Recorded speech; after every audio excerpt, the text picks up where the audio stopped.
Alright y'all, I'm Chance and welcome back to the channel.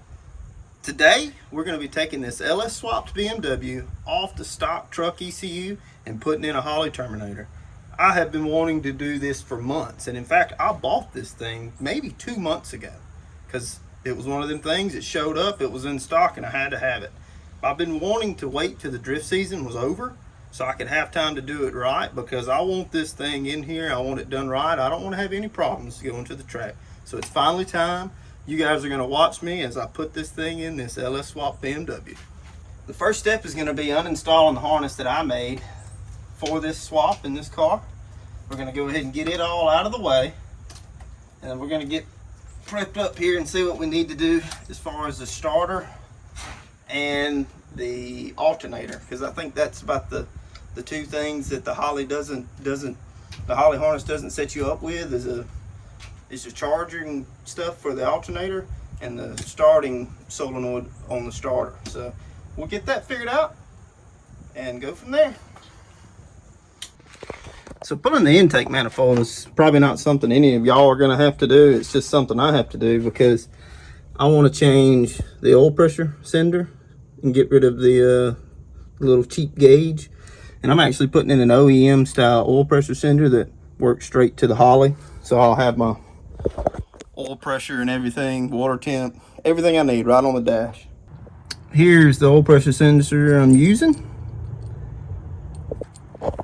It's a genuine GM, that's the part number. Now the trick to these, you've never changed a Gen 3 or whatever oil pressure sender. I made this special socket, I don't know, 7-8 years ago, 1 1/16 socket, but I turned it down so it could fit right in there.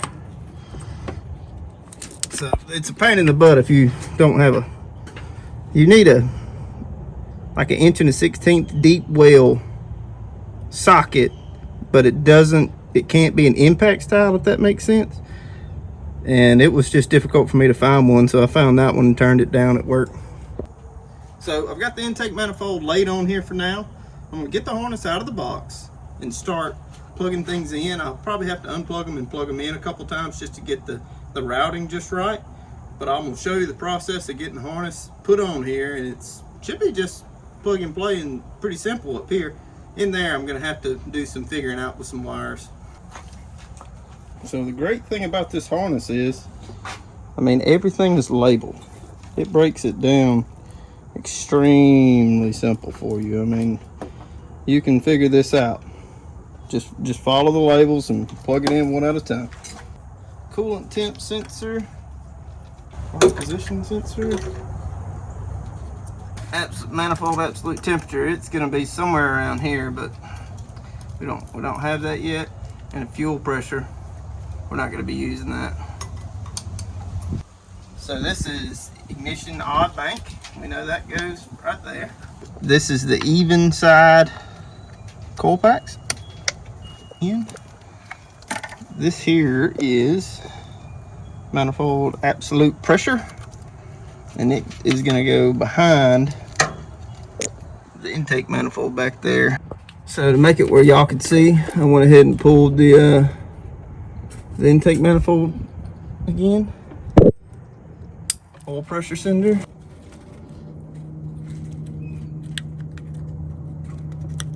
That's the cam sensor.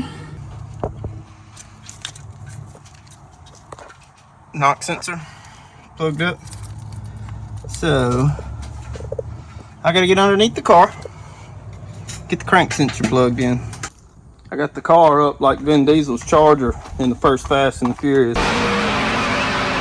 Alright, underneath the car, crank sensor. The reinforcements have come to help. Have you come to help or hinder, Levi? Hinder. You're gonna hinder? Yeah. Can you hold the camera? Yeah.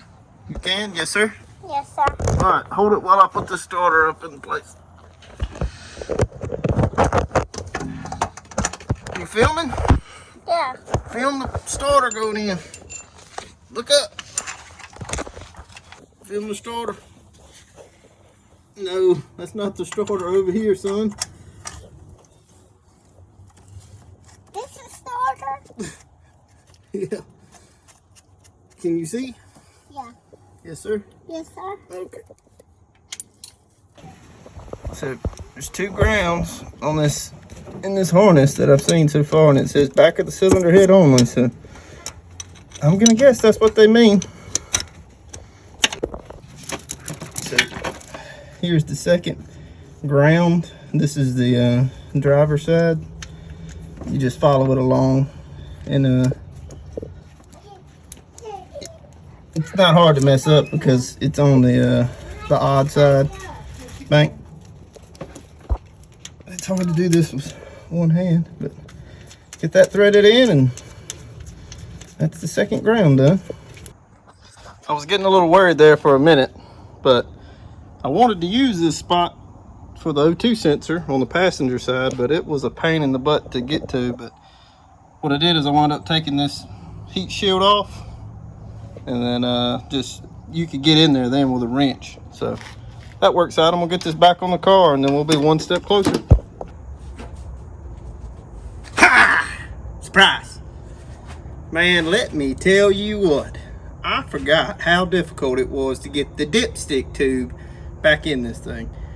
The dipstick tube is probably the single worst part about this side over here. I mean, you could put 6 exhaust headers over here. It wouldn't have a problem. But getting that dipstick tube down there in that hole that you can't even see, man, it was a pain.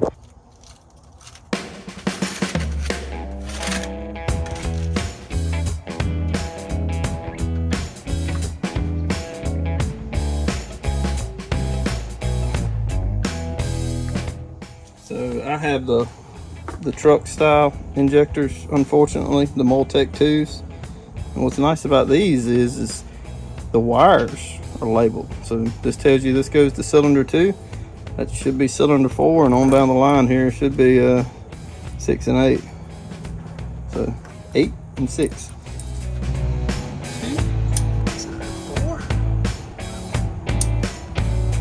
cylinder 6, and cylinder number 8. Cylinder number 1, cylinder 2, cylinder number 5, cylinder number 7 installed. Whew. That's gonna do it for the night. Got to a stopping point. All right, y'all, it is the next day, and it's about 2 o'clock in the afternoon. Got a really late start today. Had to play Mr. Mom all morning, so it is what it is. When you got kids, you gotta adapt, baby. So I'm out here, I'm working now. I'm gonna show you what little bit I've done so far. I have installed my intake air temp sensor. That is the part number, a Holley sensor. And right now we're just gonna let it hang out for right here. This will, I mean, that's the intake. So as long as it's somewhere in the relative location of where that air is being sucked from, it'll be all right. We're gonna jump on the inside now and see what we got to do about getting everything wired in. There's not a whole lot, so I've got the book set up. Just got to get to work. So team, after going through the manual, I mean the Holley just makes this so simple. This red right here should be connected directly to the battery. This powers the fuel pump and injectors. So this green right here is the switched from the ECU to power the fuel pump. I'm going to run that through a relay just because I don't want the ECU powering my fuel pump. The smaller red and white right here off the manual that's going to be your key. So whenever you key on, it's going to tell the ECU you're ready to start the car.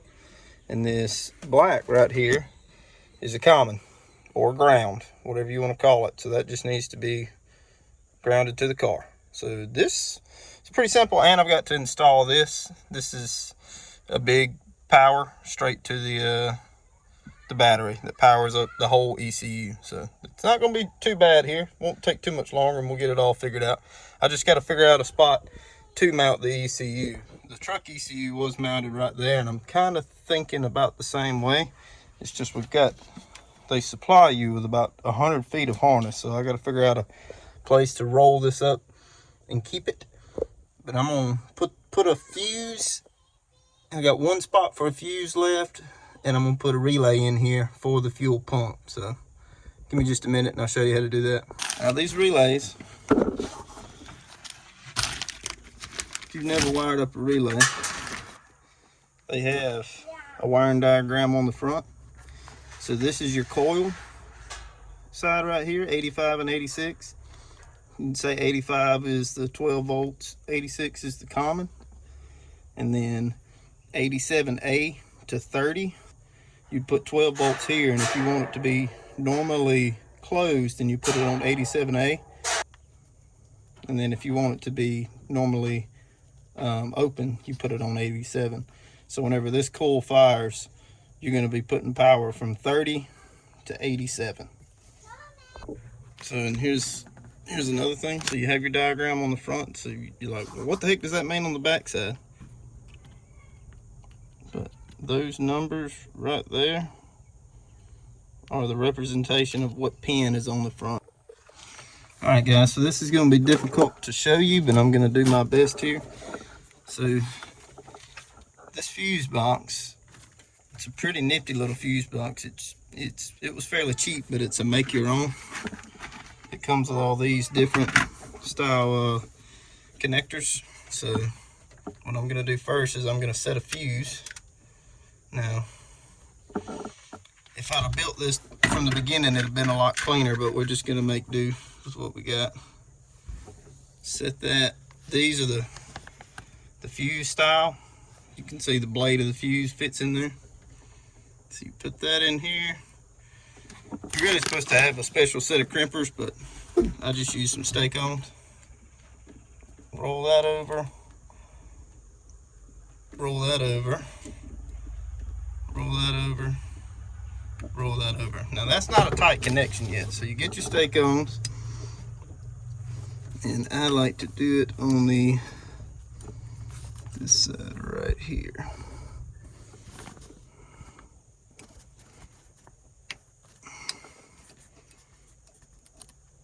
And just do both of them. This is the fuse holders right here. That socket's in right there. And it's in and won't pull out. The relay is going to go in this socket right here. Alright, I'm going to show you one more time how to do these, or how I do them. Like I say, it's probably not right, but it's worked for me so far. Roll those over. Make sure you get it good tight. Roll those over. Kind of squeeze them in just a little bit. And get your stake-ons, what we call them. Get that in there just like that. And pinch the heck out of it.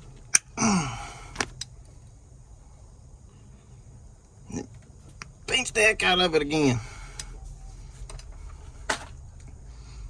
So this right here, it's thinner, a little bit easier to work with wire. This is going to be my switching coming from the Holly. So this will be wired into the Holly, and this will turn the fuel pump relay on. It fits in right there, and it's clipped in. It'll wiggle around a little bit, but it's like you take your relay, and whenever you socket it in, those wires don't wiggle around as much, so it helps hold them in. I put in a fuse, so I'm gonna put one in right here, and that'll be fused going to the relay, and then this will leave the junction box and hit my distribution up here that turns the fuse box on. This is the last wire. It's been kind of difficult for me to show you this process, but I'm trying here. So that goes in right there, and that goes to the actual fuel pump. So I got fused right here coming into the relay, fused power going to the fuel pump. Here's the 12-volt feed for the fuse. Here's the common, and here's the switching. And I'll test it here for you. So here's just a jumper wire I have from the battery. So that's the relay. All right, there's my 12-volt constant. Well, 12 volts going through a fuse, and this should fire the fuel pump. And the fuel pump is running. So all we got to do now is finish tying this into the car, put this back together, and we'll be one step closer. So this red wire is going to the Holley Terminator as 12 volts. So I got a metric screw. It's going to go right in there, and that'll supply that off of our kill switch. Next step, the green 12 volts for the fuel pump. We're going to do a little 1-pin job. Once again, get your crimpers.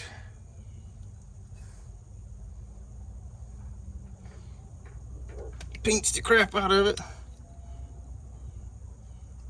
And repeat. So that's in there now. You gotta have a tool to take it back apart. So this is our wire for the fuel pump relay. Same setup.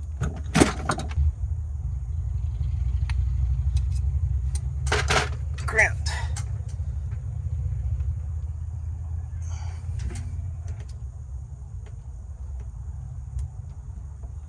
And that's in there like that. Then you take that, boom.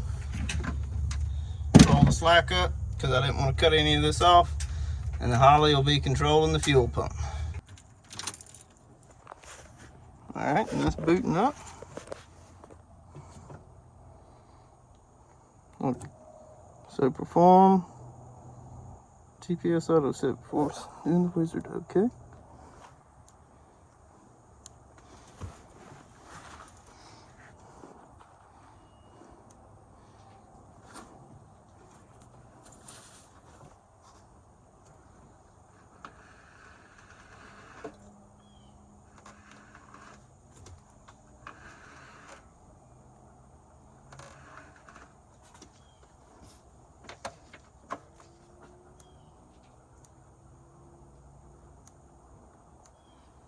Alright, so wizard.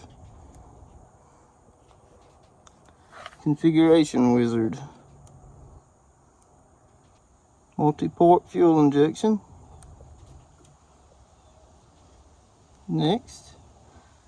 Select system type, GMLS. Next. Number of cylinders, 8. Next. Liters, be easier. So 5.3. Save. Next, we're going to set this to 900. Save. Next. So camshaft below 235 degrees, that's probably stock.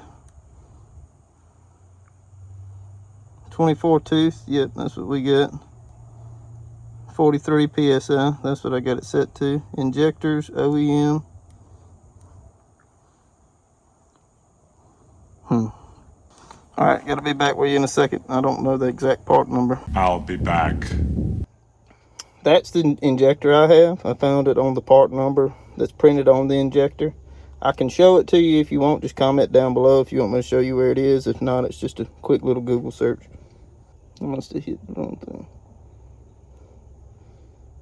None. Alright guys, we're going to roll the dice right here. This GM part number. I got an AC Delco one, so I'm hoping that's it. If not, we'll go through the wizard and I'll find some vacuum line and I'll do the internal.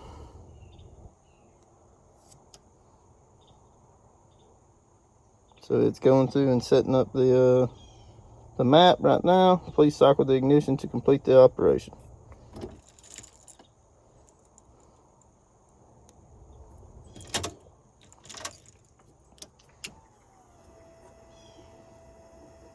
Fuel pump's running. That's a good sign. So turn it over to monitor. All right, let's see if it'll fire up. Just like that. All right, guys, I guessed wrong on that map sensor because it's a free rev now. So what I did is I just swapped it to the internal, and I had some vacuum line laying around. So I just ran a vacuum from the vacuum port to on the back of the intake manifold right in here to the ECU. Went back through the wizard and reset it up to be looking at the internal map sensor, and that helps out a lot.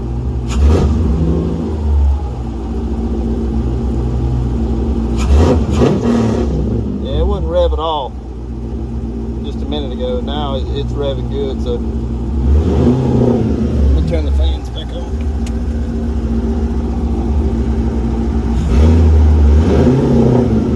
Yeah, it's a lot happier now. So I'm gonna let it sit here and learn a little bit. Let the fans cool it back down.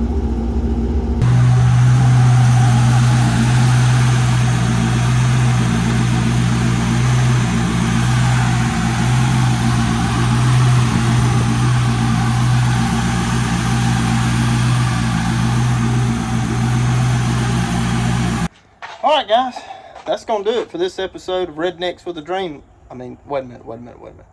Line racing. In the next video, you're gonna see me get this thing finished up. I got a lot more work to do. The wiring harness in here, it looks like crap. Just ran out of time. I gotta edit this video. We got family stuff going on tomorrow. So I'm gonna be working on this thing again next weekend. I was hoping to finish up, but it's not up to my specs yet. I got a lot of work to do on the inside. I got everything just zip tied up so I could run it for y'all. So in the next episode, I'm gonna get the wiring harness 100%. Figure out a spot for the ECU. That means I'm probably gonna have to put the dash in and take it back out at least 3 times. I got an idea of where I want it to be, but I got to make sure that I can get to everything because this harness has got fuses right beside it. So I want to make sure that if that fuse pops or something happens, I can reach it and I don't have to take the dash out to get to it. So I was going to try to finish it up, but it was going to take some planning that I didn't have time to do. So alternator, hey, that works. I'll put the link of what I bought in the description down below. So I bought a pigtail, cheap little pigtail. This resistor, pay no mind to these. I don't use these, but I had them, and I got a whole pack of these resistors. So I'll set it up to where this is in a loom and not just a wire running through the engine bay.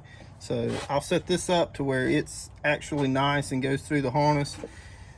The charging stuff of it looks pretty good. I haven't decided what I'm going to do yet about the map sensor back there. I mean, honestly, I'll probably just keep it with the vacuum line running through the firewall here into the ECU. I'll just whenever I hard mount the ECU, I'll clean all that up. But as of right now, it runs, so that's a victory in my book. It's learning. It's already doing 1,000 times better. I changed the I forgot, I thought I set my fuel pressure to 43, but I set it to 57, closer to 60. So I went back through the wizard, set the fuel pressure to 60, and then I changed it from the map sensor on the back of the intake manifold to the internal, and boom, just like that, it cleaned up and it would free rev. So that's the thing. They tell you, don't just try to pick one to actually match the part numbers, and well, I figured I'd try something and it did not work. So that's on me. Oil pressure sensor works perfect. Same oil pressure it had on the old gauge, so we're happy there. So yeah, next video, guys, we're gonna clean this turd up, probably going to take it for a rip. We'll have to try it out at least once.